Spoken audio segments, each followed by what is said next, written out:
Hallelujah. आइए प्रार्थना करते हैं। आकाशपति के परमेश्वर, धन्यवाद के साथ आपके चरणों में आते हैं परमेश्वर पिता। इस सुंदर समय को देने के लिए आपका धन्यवाद करते हैं प्रभु। आपके बच्चों ने मिलकर आपकी आराधना की। ये समय है प्रभु जब आप हमसे बात करें खुदा, क्योंकि शिक्षक तो सिर्फ आप हैं प्रभु और कोई भी नहीं है।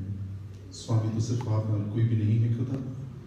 प्रभु आपने अपने बच्चों को एक भंडारी की नई ड्यूटी दी है परमेश्वर पिता, ताकि हम आपकी बातों को आपके बच्चों तक पहुंचा सके प्रभु। प्रभु जी हम आपका धन्यवाद करते हैं। सच्चे चरवाहे आप हैं खुदा। प्रभु आपने हमें चरवाहे नियुक्त किया है प्रभु, ताकि हम आपके लिए बहुत सारे आत्माओं को फल लाने वाले बने प्रभु, ताकि हम उस मुकुट के अधिकारी हो जाएं प्रभु जो आप हमें देने वाले हैं प्रभु। हाँ प्रभु जी हम आपका धन्यवाद करते हैं खुदा। कोई लगाने वाला है, कोई सींचने वाला है, परंतु बढ़ाने वाले सिर्फ आप हैं प्रभु। बीज आपका है खुदा और बढ़ाने वाले भी आप हैं प्रभु। आप मेरा इस्तेमाल करें प्रभु जी। मेरे जीवन पर आपका नियंत्रण हो, मेरी सोचों पर आपका कब्जा हो प्रभु। और जो कुछ आज आप अपने बच्चों से कहना चाहते हैं प्रभु, मेरा इस्तेमाल कीजिए और कहिए। मसीह यीशु के नाम से मांगते हैं, आमीन। हालेलुया। आइए परमेश्वर के वचन में चलते हैं। मत्ती रचित सुसमाचार उसका 7वां अध्याय और उसका 12वां पद। मत्ती रचित सुसमाचार 7वां अध्याय 12वां पद। Book of Matthew chapter 7 verse 12। परमेश्वर का वचन कहता है, इस कारण जो कुछ तुम चाहते हो कि मनुष्य तुम्हारे साथ करे, तुम भी उनके साथ वैसा ही करो, क्योंकि व्यवस्था और भविष्यवक्ताओं की शिक्षा यही है। वचन कह रहा है, जो कुछ तुम चाहते हो मनुष्य तुम्हारे साथ करे, तुम भी उनके साथ वैसा ही करो। आप सब मेरे साथ दोहराइए, जो कुछ मैं चाहता हूं, जो कुछ मैं चाहता हूं कि मनुष्य मेरे साथ करे, मनुष्य मेरे साथ करे, मैं भी उनके साथ वैसा ही करूं। वैसा ही करूं। एक कमिटमेंट है, परमेश्वर के लिए आपकी कमिटमेंट है। जो कुछ आप चाहते हैं कि मनुष्य आपके साथ करे, जो कुछ आप चाहते हैं कि मैं आपके साथ करूं, आप भी मेरे साथ वैसा ही करो। एक पति जो चाहता है कि उसकी पत्नी उसके साथ करे, तो पति भी उसके साथ वैसा ही करे। एक पति यदि अपनी पत्नी के प्रति वफादारी की उम्मीद रखता है, तो उसे पता होना चाहिए कि पत्नी भी उसके लिए अपने पति के प्रति वफादारी की उम्मीद रखती है। पर हम अक्सर ऐसी गलतियां कर बैठते हैं। हम दूसरों से उम्मीदें रखते हैं बहुत ज्यादा, परंतु खुद उस काम पे कभी भी ठहर नहीं पाते। ये वचन जो आज हमने पढ़ा, ये बाइबल का गोल्डन रूल है। परमेश्वर के जन इसे गोल्डन रूल कहते हैं। और वचन कहता है कि व्यवस्था का और भविष्यवक्ताओं की पुस्तक का ये आधार है। इससे पहले हमने एक और वचन पढ़ा था, जब प्रभु से किसी ने पूछा कि सबसे बड़ी आज्ञा क्या है, तो उन्होंने कहा था कि एक आज्ञा तो तुम जानते हो कि अपने प्रभु से अपने समान, अपनी इच्छा और अपनी पूरी बुद्धि और पूरी शक्ति के साथ प्यार करना, और इसके साथ अपने पड़ोसी से अपने समान प्यार करना। प्रभु ने इस लाइन को इंगित करते हुए कहा था कि ये अपने पड़ोसी के साथ अपने समान प्यार करना, ये सारी पुस्तक और सारी भविष्यवक्ताओं की बातों का आधार है। और यहां ये नियम क्या कह रहा है कि ये नियम, जो गोल्डन नियम जिसको हमने पढ़ा, जिसमें हमने मुंह के द्वारा अंगीकार किया कि जो कुछ तुम चाहते हो कि मनुष्य तुम्हारे साथ करे, तुम भी उसके साथ वैसा ही करो, ये नियम सारी व्यवस्था और सारी भविष्यवक्ताओं की पुस्तकों का आधार है। दो आधार कैसे हो सकते हैं? निश्चित रूप से परमेश्वर का वचन कभी भी गलत नहीं हो सकता। दोनों यीशु के कहे हुए वचन है, दोनों प्रभु के मुख से निकले हुए वचन है। वाकई में जब हम अपने पड़ोसी से अपने समान प्यार करते हैं, तो सारी व्यवस्था, सारी भविष्यवक्ताओं की पुस्तक उसमें आके सिमट जाती है। पर अपने पड़ोसी से अपने समान प्यार कैसे करना है, वो ये नियम बताता है। दोनों बातें अपनी जगह ठीक है। करना क्या मैंने और आपने? अपने पड़ोसी से अपने समान प्यार, पर आप अपने पड़ोसी से अपने समान प्यार कर ही नहीं सकते जब तक आप इस नियम का पालन नहीं करते। इसलिए इस नियम को गोल्डन रूल कहा जाता है। जो कुछ तुम चाहते हो कि मनुष्य तुम्हारे साथ करे, तुम भी उसके साथ वैसा ही करो, पर हम कर नहीं पाते। हम जब जिस परिस्थिति में होते हैं, सपोज करो हमारे ऊपर कोई ऐसा व्यक्ति जिसका अपर हैंड हमारे ऊपर है, हम अभी नेगेटिव और पॉजिटिव है, और उस वक्त तुम उससे जो उम्मीद करते हैं कि मुझे मेरे साथ इसको ऐसा व्यवहार करना चाहिए, पर जब हम अपने पॉजिटिव कंडीशन में आते हैं हम ऐसा नहीं कर पाते। अब्राहम लिंकन अमेरिका के राष्ट्रपति, हम सब जानते हैं उनके बारे में। उन दिनों अमेरिका में गुलामी की प्रथा हुआ करती थी, गुलाम खरीदे और बेचे जाते थे। खुद अब्राहम लिंकन भी इस गुलामी की बंधन से भोगी हो चुके थे, वो विक्टिम थे इस प्रथा के। उन्होंने कहा मैं गुलाम नहीं बनना चाहता। आप में से कोई बनना चाहता है? नहीं, कोई भी नहीं। पर उन्होंने क्या कहा, ध्यान से सुनना, मैं गुलाम नहीं बनना चाहता, इसलिए मैं स्वामी भी नहीं बनना चाहता। फर्क है बातों में। मैं किसी पे दोष नहीं लगा रहा, पर होता क्या है कि जब हम गुलाम होते हैं, हम अपने स्वामी से उम्मीद करते हैं कि ये हमें स्वतंत्र कर दे, आजाद कर दे। पर जब हमारी परिस्थिति अच्छी हो जाती है और हम इस कंडीशन में होते हैं कि दूसरों को गुलाम रख सकें, तो हम दूसरों को गुलाम रखते हैं। हम स्वामित्व के छोड़ने की मानसिकता रख ही नहीं पाते। लिंकन ने कहा कि यदि तुम गुलाम नहीं होना चाहते तो तुम इस मानसिक स्वीकृति को अपने दिमाग से निकाल दो कि तुमने कभी भी स्वामी बनना है। जो कुछ तुम चाहते हो कि मनुष्य तुम्हारे साथ करे, तुम भी उसके साथ वैसा ही करो।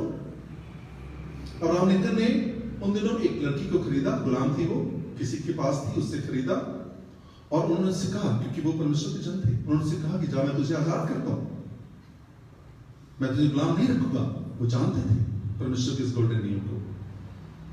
पर उस लड़की ने अपनी मर्जी से कहा कि मेरे प्रभु, मेरे स्वामी, मैं अपनी मर्जी से आपका गुलाम बनना चाहती हूं। दोनों में फर्क है।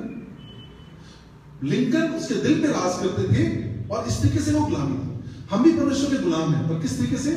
क्योंकि प्रभु हमारे दिलों पर राज करते हैं। पर यदि मैं गुलाम था और अपने मालिक से कुछ उम्मीद रखता था, आज मेरी पोजीशन सुधर गई, मैं अपने लोगों को गुलाम बनाता हूं, मेरे लिए नरक का रास्ता खुला हुआ है। बाइबल में परमेश्वर दृष्टांत को बताते हैं। एक सेवक है और उसने राजा के 100 दिनार देने, आप लोग ने पढ़ा है, वो नहीं दे पाता। राजा सिपाही को भेज के उसे पकड़वा लेता है और उसे बंदीगृह में डाल देता है और उसे कहता है कि जब तक एक एक पैसा ना चुकाए, इसे बंदीगृह से छोड़ा ना जाए। राजा है और वो सेवक है, लेनदार है और ये देनदार है, अपर हैंड पे, लोअर हैंड पे। अब ये क्या उम्मीद कर रहा है, अगर मैं राजा होता और मेरे सामने ऐसा सब्जेक्ट आता, ऐसी सिचुएशन आती, तो मैं इसके कर्जे को माफ कर देता, क्योंकि मेरे पास बहुत धन है। मेरे 100 दिनार से इसके 100 दिनार लेकर मेरा कुछ भी बनने वाला नहीं है। ऐसी सोच होगी ना उस देनदार की, कहीं ऐसा हो प्रभु इसके मन के दिल में बात डाले कि मुझे छोड़ दे, मैं इसकी जगह होता तो छोड़ देता। राजा ने ऐसा नहीं किया, उसने उसको माफ कर दिया, 100 दिनार माफ, बंदीगृह से आजाद कर दिया। वचन हमें बताता है, जैसे ही वो भवन से बाहर निकला, उसे एक ऐसा दोस्त मिला उसका, उसने उससे पैसे ले लिए, पर थोड़े पैसे लेने थे। राजा के उसने 1000 दिनार देने थे, उसके उसने 100 दिनार लेने थे। अभी थोड़ी देर पहले ही वो कर्ज से मुक्त होके आया, परंतु उसने क्या किया, उसने उस अपने दोस्त का गला पकड़ा, उसे पीटा, मारा और उससे कहा कि मेरे पैसे तो अभी दे। उस दोस्त ने, अब वो क्या उम्मीद कर रहा है कि मेरा दोस्त है, मेरे पास ये पैसे नहीं है, मैं इससे प्रार्थना करूंगा कि मुझे थोड़ी मोहलत दे ताकि मैं इसके पैसे लौटा सकूं, और ऐसे ही किया उसने।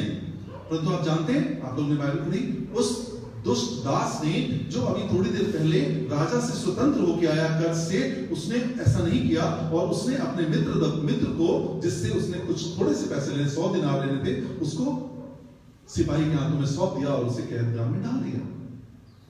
ये बात राजा तक पहुंची और राजा ने क्या किया, उसने उस दुष्ट को बुलाया जिसके 1000 दिनार उसने माफ कर दिए थे, और उसने कहा कि अब इस व्यक्ति को कारागार में डाल दो और जब तक पूरे पैसे ना दे तब तक इसे कारागार में रहने दो। जब तक आप अपने अपराधियों के अपराध को माफ नहीं करोगे, मसीह आपके अपराधों को माफ नहीं करेगा। जब तक आप उस मनुष्य के साथ ऐसा नहीं करोगे जैसा आप खुद चाहते हो, आप मसीह बने नहीं सकते। प्रभु के आने से पहले एक संत थे, रब्बी हैली उनका नाम था। प्रभु पृथ्वी पर नहीं आए थे। लोगों ने उन्हें कहा कि आप एक पैर पर खड़े होकर पूरी व्यवस्था हमें पढ़ाओ। ऐसा नहीं, प्रभु की परीक्षा है, प्रभु के लोगों की परीक्षा होती थी। वो खड़े हो गए एक पैर पर और उन्होंने कहा, इस सच्ची घटना बता रहा हूं मैं आपको। उन्होंने कहा, जिन कामों से तुम घृणा करते हो, जो काम तुम चाहते हो कि तुम्हारे साथ कोई भी ना करे, वो काम तुम दूसरों के साथ मत करो। यही मूल है, बाकी सब कमेंट्री है। क्या है वो? कमेंट्री है। फर्क सिर्फ इतना, उन्होंने नेगेटिव बोला कि जिन कामों से तुम नफरत करते हो कि वो काम तुम्हारे साथ ना किए जाए, तुम्हें गाली न दी जाए, तुम्हारा अपमान न किया जाए, तुम्हारे इंसल्ट न की जाए, तुम वो काम दूसरों के साथ मत करो। ये है व्यवस्था, ये है भविष्यवक्ताओं की पुस्तक, और बाकी जितनी चीजें हैं वो व्यर्थ नहीं है। वो क्या है? वो कमेंट्री है। क्रिकेटर ने सेंचुरी मारी, 100 रन बनाए उसने। मूल मंत्र तो ये है ना, 100 रन बनाए। उस 100 रन बनाने में उसने कितनी गेंदों का इस्तेमाल किया, कितने ड्राइव मारे, ऑन साइड पे, ऑफ साइड पे, बैकफुट पे, कितने सिक्सर मारे, कितने फोर लिए, कितने सिंगल, कितने डबल लिए, वो भी इंपॉर्टेंट है। पर वो क्या है? वो कमेंट्री है। बेस क्या है कि क्रिकेटर ने सेंचुरी मारी। सेम वे पूरी भविष्यवक्ताओं की पुस्तक जो मेरे हाथ में है, पूरा धर्म ग्रंथ इस एक गोल्डन रूल पे आके खड़ा हो जाता है। कौन सा गोल्डन रूल है? जो मैं चाहता हूं, मेरे साथ बोलिए, जो मैं चाहता हूं, जो मैं चाहता हूं मनुष्य मेरे साथ करे, मनुष्य मेरे साथ करे, मैं भी उसके साथ मैं भी उसके साथ वैसा ही करूं। वैसा ही। सिंपल। क्या चाहते हो आप अपने माँ बाप से, अपने बच्चों से? बच्चा देर से घर आया, बच्चे की जगह आप अपने आप को खड़ा करके देखो। आते ही उसे डांटना शुरू कर देते हो आप। बच्चा इस वक्त क्या सोच रहा है? मैं यदि माँ बाप की जगह पर होता तो मैं अपने देर से आने का कारण जरूर पूछता, बेटे के देर से आने का कारण, या कम से कम उसे पानी पिलाता, खाना खिलाता और फिर पूछता कि बेटे देर क्यों हुई। मैं आते ही अपने बच्चों पर, हालांकि वो बच्चे हैं, गुस्सा नहीं करता। क्या एक्सपेक्ट करते हो आप अपने बच्चों से? क्या एक्सपेक्ट करते हो अपने माँ बाप से? क्या एक्सपेक्ट करते हैं पति पत्नी एक दूसरे से, दोस्त एक दूसरे से? आप अपने आप को दूसरे की जगह रख के देखो, और जो आप एक्सपेक्ट करते हो कि उसे तुम्हारे साथ व्यवहार करना चाहिए, तो आप वही व्यवहार करो। आप सच में सच्चे मसीही बन जाओगे, सच्चे मसीही। ये गोल्डन रूल है। पर बनोगे कैसे? कैसे कर सकते हो आप? जब तक आपके बिलीफ में ये बात नहीं आएगी, जब तक आपके रूप में ये बात नहीं आएगी, तब तक आप ये काम नहीं कर सकते। जरूरत है परमेश्वर के वचन को, परमेश्वर की आज्ञाओं को अपने जीवन में एक आदत के रूप में विकसित करना। इंसान क्या है? नेचुरल, उसका नेचर क्या है? जैसे ही मैं और आप किसी के मुंह से गाली सुनते हैं अपने लिए, हम क्या करते हैं? इमीडिएट गाली मुंह से निकलती है, इमीडिएट निकलती है। रोड पे जा रहे हैं, गाड़ी चला रहे हैं, किसी ने गलत ढंग से रोड क्रॉस किया, इमीडिएट गाली निकलती है। बेवकूफ है, अंधा है, ऐसे होता है ना। ये इंसान की स्वाभाविक प्रवृत्ति है। आंखों पे हल्का सा ऐसे हाथ आता है, इमीडिएट आंखें बंद हो जाती है ना। ये मेरा और आपका स्वभाव है, मैं दोष नहीं लगा रहा। कैसे वो करें जो आप चाहते हो कि लोग आपके साथ करें, इसके लिए जरूरी है कि हमारे अंदर जो बिलीफ है, जो हमारे दिमाग में ऑटोमेटिक कंट्रोलर है, हम उसे चेंज करें। ये तब तक नहीं हो सकता जब तक हमारा चरित्र प्रभु के चरित्र की तरह ना हो। अभी हम मनुष्य के चरित्र में जी रहे हैं, मनुष्य जैसी आदतें मेरे अंदर है, मनुष्य जैसा स्वभाव मेरे अंदर है, पर मैंने परमेश्वर के वचन को लेके उसे अपनी आदत बना लेना है। वो आदत बनेगी कैसे? जब मैं उसका बार बार इस्तेमाल करूंगा, बार बार इस्तेमाल करूंगा। किसी ने मुझे हर्ट किया, मैंने हर्ट किया, परमेश्वर का वचन, हर्ट नहीं करना, हर्ट नहीं करना, हर्ट नहीं करना।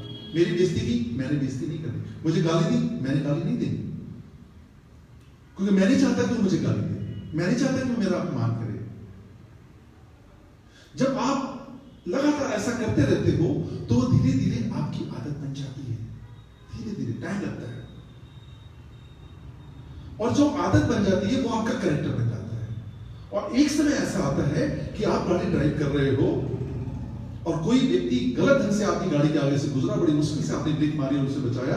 अब आप उसको ये नहीं कहते पागल है क्या, अंधा है क्या, घर से डर के आया क्या। ये कमेंट्स धीरे धीरे धीरे धीरे कम होते, इमीडिएटली नहीं होंगे, रातों रात नहीं होंगे। हम जो काम रातों रात करने की कोशिश करते हैं वो अपनी विल पावर में करते हैं और उसमें हम फेल हो जाते हैं। मैं अक्सर एक एग्जांपल आपको देने की कोशिश करता हूं कि सपोज करो कि एक मोटर बोट है जो ऑटोमेटिक है और वो एक दिशा की ओर कंट्रोल की गई। मान लो सपोज करो वो नॉर्थ की तरफ से उसकी कंट्रोलिंग दी गई कि वो नॉर्थ साइड में ही जाएगी, हार्ट के बदले में हार्ट करेगी सपोज करो। अब आप सोचते हो कि नहीं, मैंने हार्ट के बदले हार्ट नहीं करना, और आप उस कंट्रोलर को जबरदस्ती साउथ साइड में ढकेलने की कोशिश कर रहे हो। आप थोड़ी देर के लिए कामयाब होते हो उस मोटर बोट को साउथ साइड में ढकेलने के सिलसिले में, पर थोड़ी ही देर में आप थक जाते हो, क्योंकि वो जो ऑटोमेटिक कंट्रोल है वो जोर लगा रहा होता है नॉर्थ साइड में जाने के लिए और आप उसे साउथ साइड में ढकेल रहे हो। आपका मन उसे गाली देने का कर रहा होता है, परंतु आप गाली नहीं दे रहे होते, पर काम क्या कर रहे होते हो आप सिर्फ और सिर्फ अपनी कोशिश कर रहे होते हो। आपने परमेश्वर की आज्ञाओं को, परमेश्वर के वचनों को अपने ढाला ही नहीं, आपने अपने एक्ट के द्वारा उस काम को करने की कोशिश की, जबकि आपको जरूरत है कि आप अपनी सोच में परिवर्तन करो, आप अपने मन का नवीनीकरण करो। जब आप सोच में परिवर्तन करोगे तब आपके एहसास में परिवर्तन होगा, और जब आपके एहसास में परिवर्तन होगा तब आपके एक्ट में परिवर्तन होगा, क्योंकि जो कुछ आप करते हो ना वो स्पॉन्टेनियसली होता है, आपको मौका नहीं मिलता। आपको चोट लगी, इमीडिएट पैर पीछे करते हो, किसी ने थप्पड़ मारा, आपका हाथ इमीडिएट उठता है, आपको मौका नहीं मिलता सोचने का। ये चीजें हम जब बाहरी तौर पे करते हैं हम फेल हो जाते हैं, हमारी नाव फिर से नॉर्थ साइड की तरफ चलने लगती है। पर जब हम उस ऑटोमेटिक कंट्रोल को ही चेंज कर दें, अपनी शारीरिक दुनिया से अलग आत्मिक दुनिया की तरफ अपने मोटर बोट को ही सेट कर दें, अब आपको जोर नहीं करना। पर आपने क्या किया, आपने अंदर की डीप जो बिलीफ है, आपने परमेश्वर के वचनों को पढ़ा, आपके अंदर एक स्पार्क हुआ, उससे नहीं बनेगी बात, आपको और डीप जाना है। डीप जाकर आपने अपने मन को चेंज करना है, अपने बिलीफ को चेंज करना है, अपने फेथ को चेंज करना है। आपका फेथ किस पे आधारित है? आपने अपने फेथ को, अपने बिलीफ को यीशु मसीह पर केंद्रित करना है, और जब आप ऐसा करोगे तो वो चीज आपकी चरित्र का रूप धारण कर लेगी। आप सोचो, प्रभु के मुंह पर थूका गया, ऐसा नहीं कि अच्छा मैं गाली दूं ना दूं, अच्छा मैं गाली नहीं दूंगा, नहीं दी गाली, उन्होंने विरोध किया, गलती नहीं दी। क्यों? क्योंकि वो उनके चरित्र में है, वो उसके स्वभाव में है। मुझे और आपको भी जरूरत है उस मन के नवीनीकरण की, उस बिलीफ को चेंज करने की, और जब मैं ऐसा करता हूं तो मैं धीरे धीरे इस रास्ते पर चलने का प्रयास कर रहा हूं। पर ये इंट्रोडक्शन है, आपको दो बातों का ध्यान रखना होगा। पहली बात, आप कभी भी किसी से कोई बात करें तो उस बात की शुरुआत जो है वो सुझावों से नहीं, सहानुभूति के साथ करें।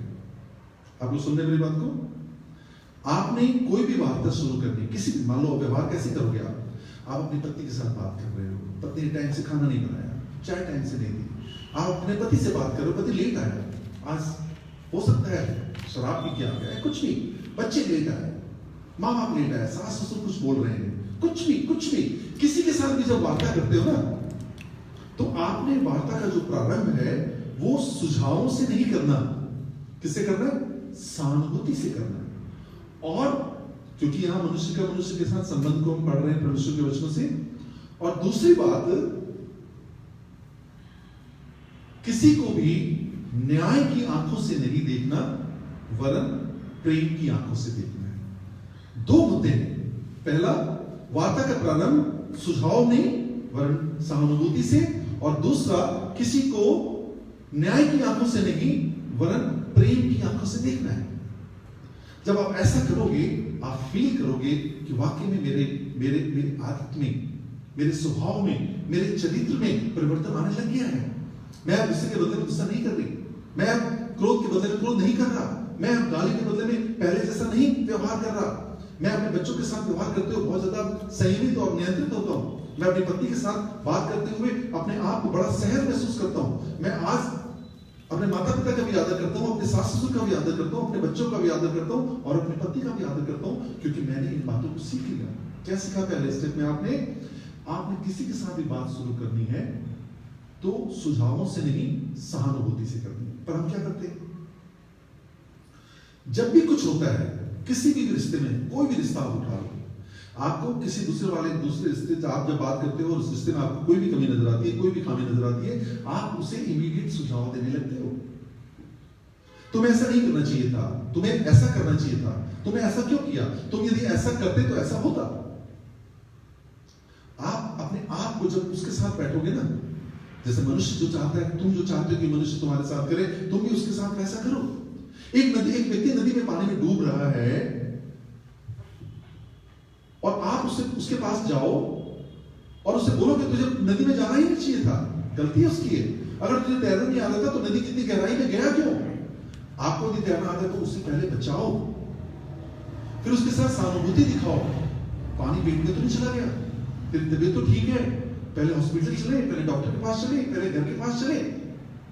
उसे जिस चीज की जरूरत है, आप क्या उम्मीद करोगे? सोचो, आप अपने आप को डूबते हुए व्यक्ति की जगह, मान लो आप डूब रहे हो और आपके मुंह में पे पानी जा रहा है और कोई व्यक्ति है जो तैरना जानता है, उसके पास लाइफ बेल्ट है, उसके पास बोट है, सब कुछ है, परंतु वो बजाय सहानुभूति की बात करने के, बजाय अपने हाथ को आगे बढ़ाने के, आपको सुझाव दिया जा रहा है, तुम्हें ये करना चाहिए, तुम्हें वो करना चाहिए, तुम्हें वो करना चाहिए। क्या आप उससे उम्मीद करते हो? आप उससे तो ये उम्मीद करोगे ना, पहले मुझे पानी से निकाल। आपके पास कंबल है, आपके पास रोटी है, एक व्यक्ति आपके पास आता है, आपका मित्र है, उसको रोटी भी नहीं है और ठंड से ठिठुर रहा है, आप उसको सलाह देते हो बहुत सारी, और उसके बाद कहते हो कि चल मैं तेरे लिए प्रार्थना करता हूं। क्या जिसको भूख लगी है, प्रार्थना अपने आप में गलत नहीं है, सुझाव अपने आप में गलत नहीं है, मेरी बात समझ रहे आप? उसकी इस स्थिति क्यों है, इसके लिए कोई जिम्मेवार भी हो सकता है, पर जरूरत उसको क्या है? आपकी सहानुभूति की।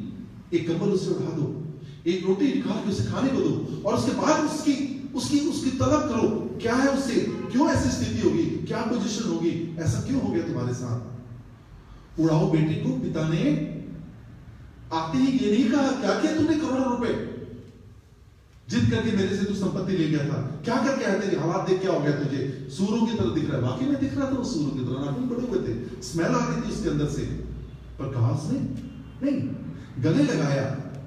बाइबल में इस बात की बात जिक्र नहीं उसने क्या किया, पर निश्चित रूप से उसने उसे गले लगाया, पार्टी दी, उसका स्वागत किया, सम्मान किया। पर क्या लगता है आपको, उसने जरूर पूछा होगा कि तुम्हारी स्थिति कैसी, ऐसी क्यों हुई, और तुम्हें अब ऐसा नहीं, ऐसा करना चाहिए। ये सुझाव 100% उसने दिए होंगे, पर कब दिए होंगे?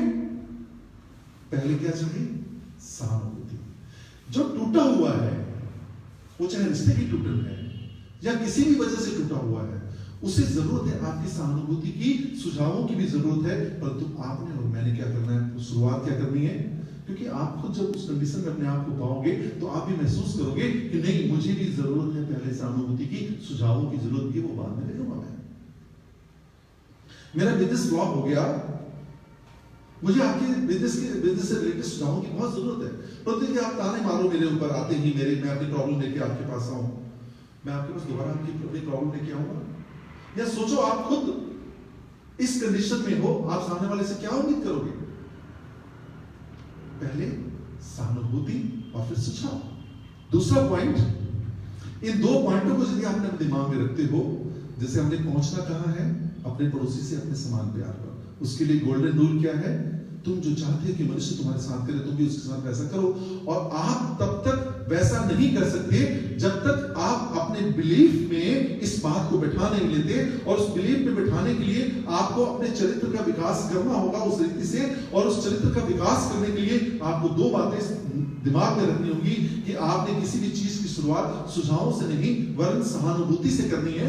और दूसरा पॉइंट, आपने लोगों को न्याय की आंखों से नहीं वरन प्रेम की आंखों से देखना है। आपने ये नहीं सोचना कि ये व्यक्ति एक फिनिश्ड प्रोडक्ट है जिसके अंदर आप सब क्वालिटी देखना चाह रहे हो। आपने उस व्यक्ति को एक रॉ प्रोडक्ट की तरह देखना है।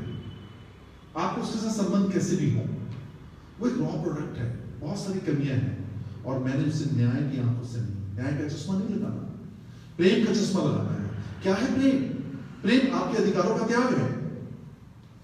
पति को पत्नी को जो अधिकार है, यदि आपस में कोई ऐसी बात हो जाती है, क्या करना चाहिए पति को? न्याय की आंखों से नहीं, प्रेम की आंखों से। और प्रेम क्या है? वो अपने अधिकार का त्याग कर दे, होगा अधिकार उसका।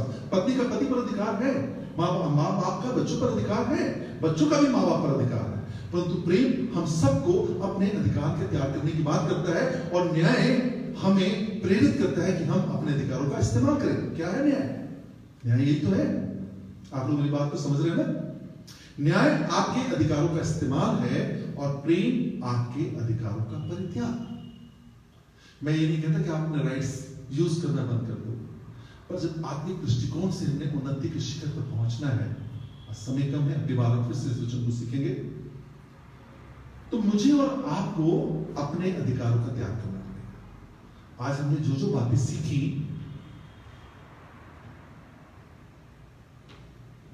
कि वाकई में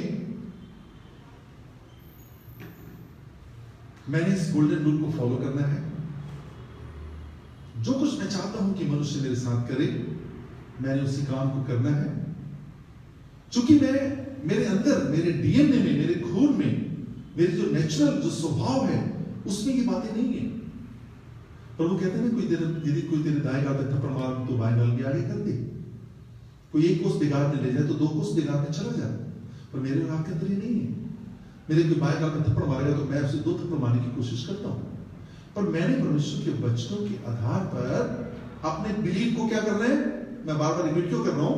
परमेश्वर के वचनों के आधार पर इस बिलीफ को मैंने अपने ब्रेन के अंदर ऐसे इंस्टिल कर देना है, इनकलकेट कर देना है कि वो चीज इतनी डीप में घुस जाए कि वो मेरा चरित्र बन जाए।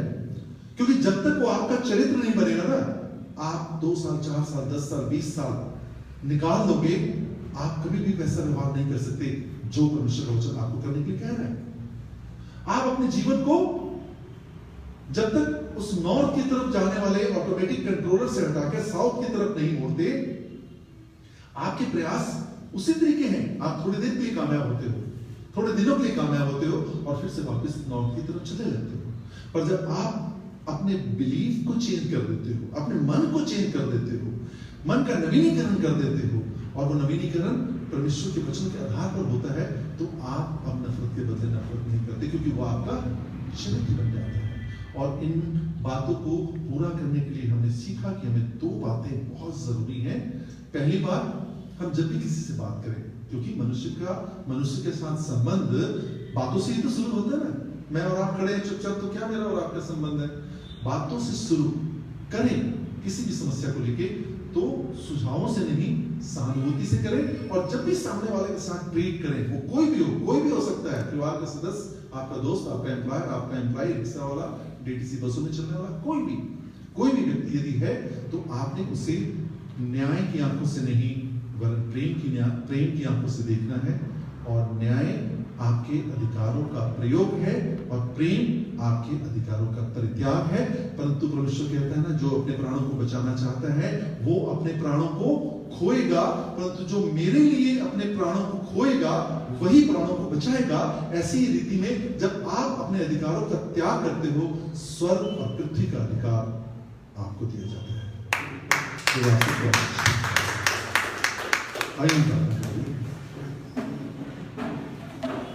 आकाश और पृथ्वी के परमेश्वर, हम धन्यवाद के साथ आपके चरणों में आते हैं खुदा।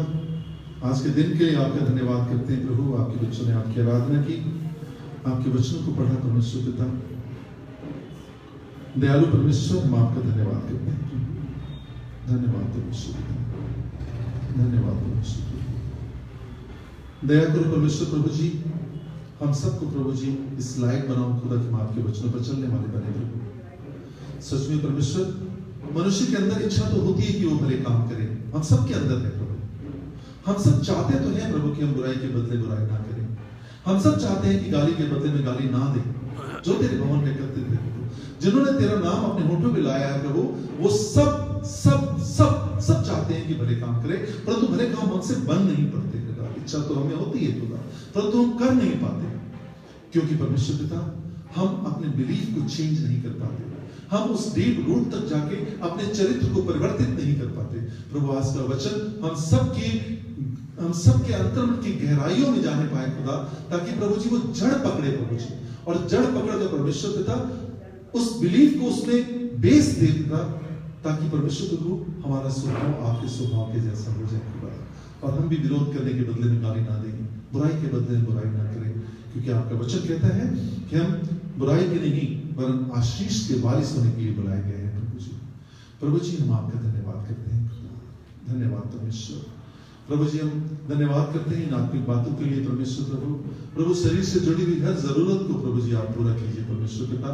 जो कमी घटी है प्रभु आपके बच्चों की प्रभु जी आप उसे पूरा करें प्रभु। ये साल प्रभु सबके लिए बहुत सारे आशीषों को लाने वाला बने प्रभु, ऐसी प्रार्थना आपसे करते हैं परमेश्वर। आपके बच्चे प्रभु आपके अभिषेक से भरकर आपके लिए बहुत सारी आत्माओं को जीतने वाले बने प्रभु, ऐसी प्रार्थना आपसे करते हैं। आपका धन्यवाद करते हैं, मसीह यीशु के नाम से मांगते हैं, आमीन।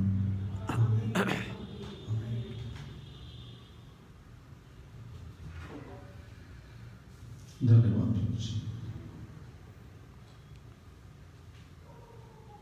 यहोवा ईरे सब कुछ तू देता, तू मात्र काफी मुझको।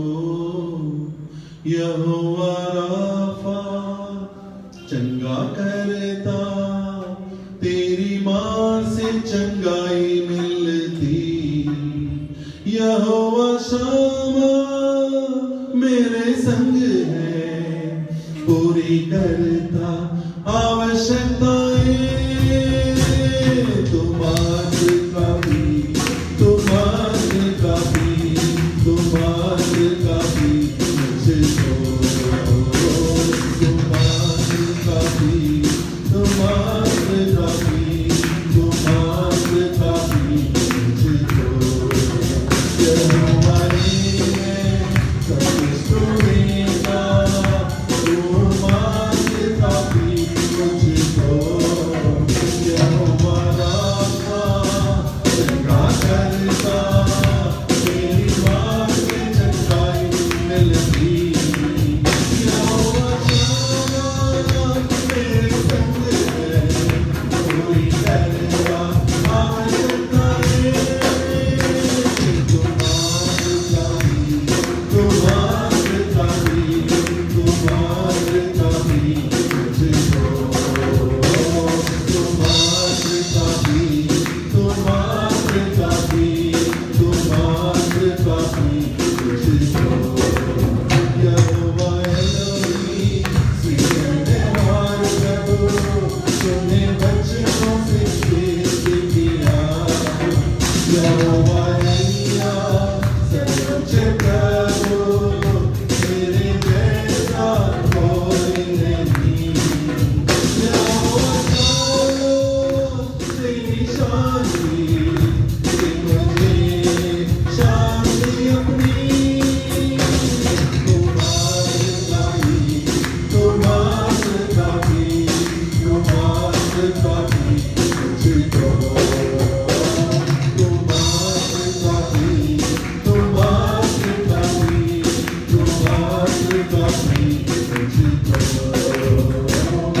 तुम्हारे काफी, तुम्हारे काफी, तुम्हारे काफी मुझको। तुम आज काफी है हम सबके लिए खुदा।